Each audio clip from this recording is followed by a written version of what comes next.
Célébrez le Seigneur, car il est bon, car sa fidélité est pour toujours.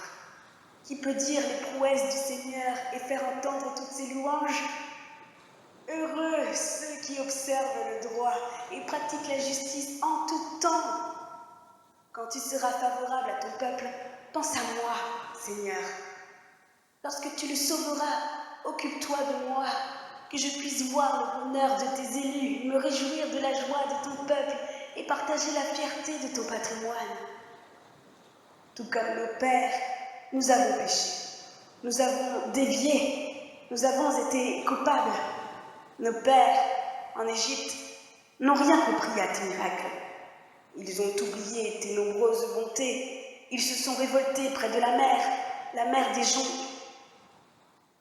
Mais il les sauva pour l'honneur de son nom, pour montrer sa puissance. Il menaça la mer des joncs et elle sécha. Il les fit marcher dans les abîmes comme dans le désert. Il les sauva des mains hostiles et les défendit contre la main de l'ennemi. Les eaux recouvrirent leurs adversaires, il n'en resta pas un. Et ils ont cru en ses paroles. Ils chantaient sa louange. Bien vite, ils ont oublié ses actes. Ils n'ont pas attendu la suite de son dessein. Dans le désert, ils se sont pris de convoitise. Dans les solitudes, ils ont mis Dieu à l'épreuve. Il leur donna ce qu'ils demandaient, mais ils envoyaient trop peu pour leur appétit.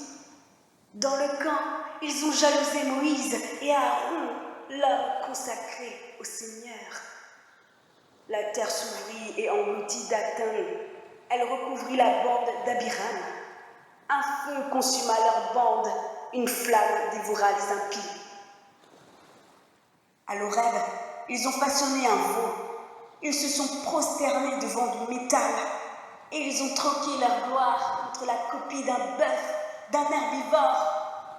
Ils ont oublié Dieu, leur sauveur, qui avait fait de grandes choses en Égypte, des miracles au pays de Cham, des actes terribles près de la mer des joncs. Il décida de les exterminer, mais Moïse, son élu, se tenant sur la brèche devant lui, détourna sa fureur destructrice. Ils ont méprisé un pays merveilleux, ils n'ont pas cru à sa parole, ils ont récriminé sur leur tente et n'ont pas obéi à la voix du Seigneur. La main levée, il jura de les abattre dans le désert, de disperser leurs descendants dans tous les pays, de les abattre chez les païens. Puis ils se sont mis sous le joug du Baal de Péor. Ils ont mangé les sacrifices des morts. Ils ont ulcéré Dieu par leurs agissements et un fléau fit irruption parmi eux. Alors, Phineas se tint debout, il trancha et le fléau fut enrayé. Cela lui fut compté comme acte juste, d'âge en âge, pour toujours. Ils ont irrité Dieu près des eaux de Mériba et causé le malheur de Moïse en étant indocile à son esprit. Et Moïse parla sans réfléchir. Ils n'ont pas supprimé les peuples dont le Seigneur leur avait parlé. Ils ont eu commerce avec les païens et se sont initiés à leurs pratiques. Ils ont servi leurs idoles qui devinrent un piège pour eux. Ils ont sacrifié leurs fils et leurs filles aux démons. Ils ont répandu un sang innocent, le sang de leurs fils et de leurs filles qu'ils sacrifièrent aux idoles cananéennes, et le pays fut sali par des flots de sang. Ils se sont souillés par leurs pratiques et prostitués par leur agissement. La colère du Seigneur s'enflamma contre son peuple et il prit en horreur son patrimoine.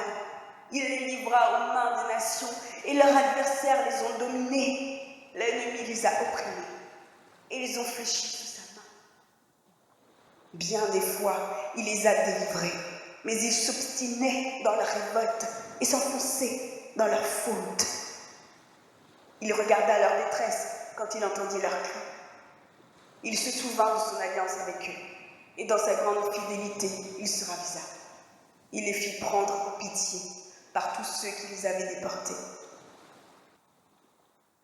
Sauve-nous, Seigneur notre Dieu, rassemble-nous du milieu des nations. Alors nous célébrerons ton saint nom en nous glorifiant de te louer.